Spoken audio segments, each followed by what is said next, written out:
ఓం శ్రీ సాయినాథాయ నమః. శ్రీ సాయి సచ్చరిత్రము మొదటి అధ్యాయము. గురుదేవతాస్తుతి తిరగలి విసురుట, దాని వేదాంత తత్వము. గురుదేవతాస్తుతి. పూర్వ సాంప్రదాయానుసారము హేమాడ్పంతు శ్రీ సాయి సచ్చరిత్ర గ్రంథమును గురుదేవతాస్తుతితో ప్రారంభించుచున్నారు. ప్రప్రథమమున విఘ్నేశ్వరుని స్మరించుచు ఆటంకములను తొలగించి ఈ గ్రంథము జయప్రదముగా సాగునట్లు వేడుకొనుచు శ్రీ సాయినాథుడే సాక్షాత్తు శ్రీ గణేశుడని చెప్పుచున్నారు. పిమ్మట శ్రీ సరస్వతీదేవిని స్మరించి ఆమె తనని గ్రంథ రచనకు పురికొల్పినందుకు నమస్కరించుచు శ్రీ సాయియే సరస్వతీ స్వరూపులే తమ కథను తానే గానము చేయుచున్నారని చెప్పుచున్నారు. తదుపరి సృష్టి స్థితి లయ కారకులకు బ్రహ్మ విష్ణు మహేశ్వరులను ప్రార్థించి శ్రీ సాయియే త్రిమూర్తాత్మక స్వరూపులనియు సమస్త సద్గురులనియు వారు మనలను సంసారము నదిని దాటించగలరనియు చెప్పుచున్నారు. తరువాత తమ గృహదేవతయగు నారాయణ ఆదినాథులకు నమస్కరించి వారు కొంకణ దేశములో వెలసరనియు ఆ భూమి పరశురాముడు సముద్రము నుండి సంపాదించినదనియు చెప్పుచు వారి వంశ మూల పురుషుని స్తోత్రము చేసిరి. అటు పిమ్మట వారి గోత్ర ఋషియకు భరద్వాజముని స్మరించెను. అంతేకాక యాజ్ఞవల్కుడు, భృగుడు, పరాశరుడు, నారదుడు, సనక సనందాదులు, సనత్కుమారుడు, శుకుడు, సౌనకుడు, విశ్వామిత్రుడు, వశిష్ఠుడు, వాల్మీకి, వాసుదేవుడు, జైమిని, వైశంపాయనుడు, నవయోగీంద్రుడు మున్నగు పలువురు మునులను నివృత్తి, జ్ఞానదేవు, సోపాను, ముక్తాబాయి, జనార్దనుడు, ఏకనాథుడు, నామదేవుడు, తుకారం, కాన్హా, నరహరి తదితర అర్వాచీన యోగీశ్వరులను కూడా ప్రార్థించారు. తరువాత తన పితామహుడైన సదాశివునకు, తండ్రి రఘునాథునకు, కన్న తల్లికి, చిన్నతనము నుండి పెంచి పెద్ద చేసిన మేనత్తకు, తన జ్యేష్ఠ సోదరునకు నమస్కరించెను. అటుపైన పాఠకులకు నమస్కరించి తన గ్రంథమును ఏకాగ్ర చిత్తముతో పారాయణ చేయుడని ప్రార్థించాను. చివరగా తన గురువు దత్తావతారమును శ్రీ సాయిబాబాకు నమస్కరించి తాను వారిపై పూర్తిగా ఆధారపడి ఉన్నానని చెప్పుచు ఈ ప్రపంచము మిథ్యనియు బ్రహ్మమే సత్యమనే అనుభవమును తనకు కలిగించు శక్తి వారికే కలదని చెప్పుచు ఈ ప్రపంచములో ఏ జీవులందు పరమాత్ముడు నివసించుచున్నాడో వారందరికీ నమస్కరించెను. పరాశరుడు, వ్యాసుడు, శాండిల్యుడు మొదలుగా గల వారలు చెప్పిన భక్తి మార్గములను పొగిడి వర్ణించిన పిమ్మట హేమాడపంతు ఈ క్రింది కథను చెప్పుట ప్రారంభించెను.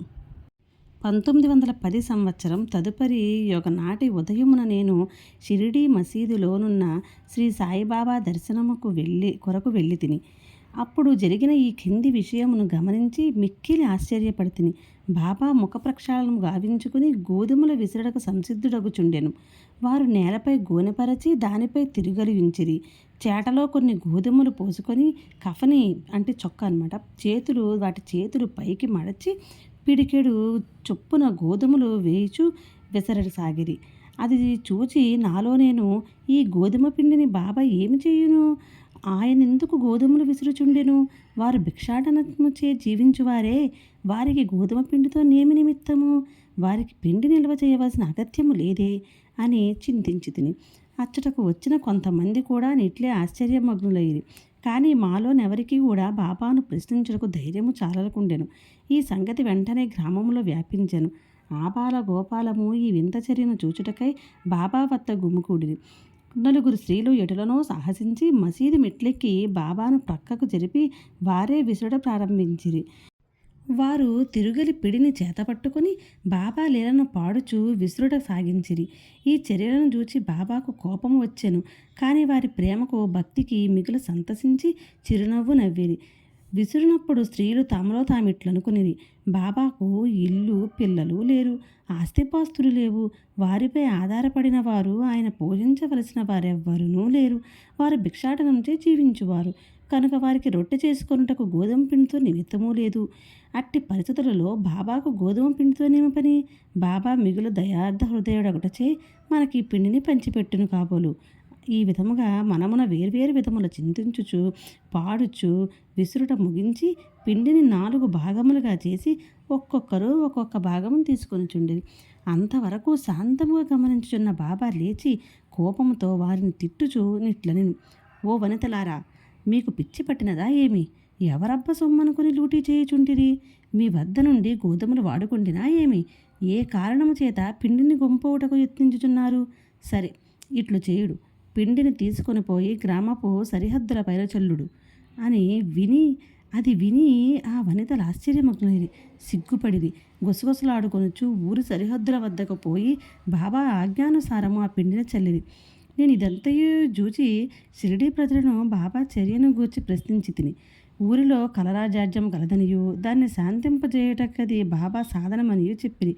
అప్పుడు వారు విసిరినవి గోధుమలు కావనియు వారు కలరాజాడ్యమును విసిరి ఊరి కవతల పారద్రోలిరనియు చెప్పిరి. అప్పటి నుండి కలరా తగ్గెను. గ్రామంలోని ప్రజలందరూ ఆనందించిరి. ఇదంతయు విన్న నాకు మిక్కిలి సంతసము కలిగెను.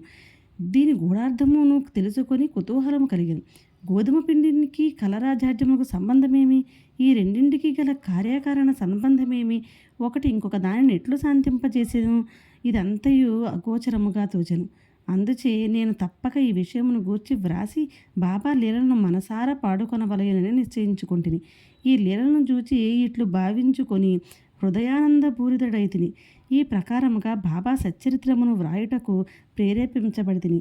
అట్లే బాబా కృపాకటాక్షములచే ఆశీర్వాదములచే గ్రంథము నిర్విఘ్నముగా జయప్రదముగా పూర్తి అయినది.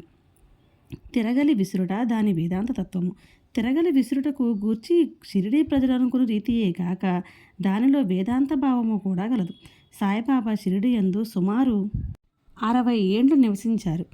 ఈ కాలమంతయు వారు తిరగలి విసురుచునే ఉండిరి.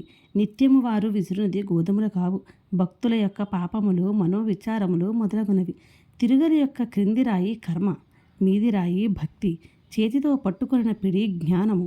జ్ఞానోదయమునకు గాని ఆత్మ సాక్షాత్కారమునకు గాని మొట్టమొదట పాపములను కోరికలను తుడిచివేయవలేను. అటు పిమ్మట త్రిగుణ రాహిత్యము పొందవలెను.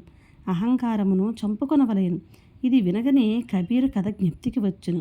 ఒకనాడు శ్రీయోగతే తిరుగలిలో ధాన్యము పోసి విసురుచుండెను. దానిని చూచి కబీరు ఏడవసాగాను.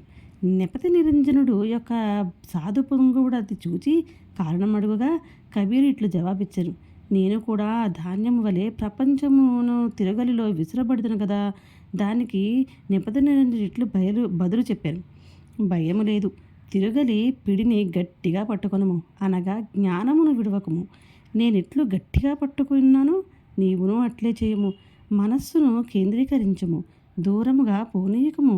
అంతరాత్మను జూచుటకు దృష్టిని అంతర్ముఖముగానిమ్ము. నీవు తప్పగా రక్షింపబడదవు. మొదటి అధ్యాయము సంపూర్ణము. సద్గురు శ్రీ సాయినాథార్పణమస్తు. శుభం భవతు.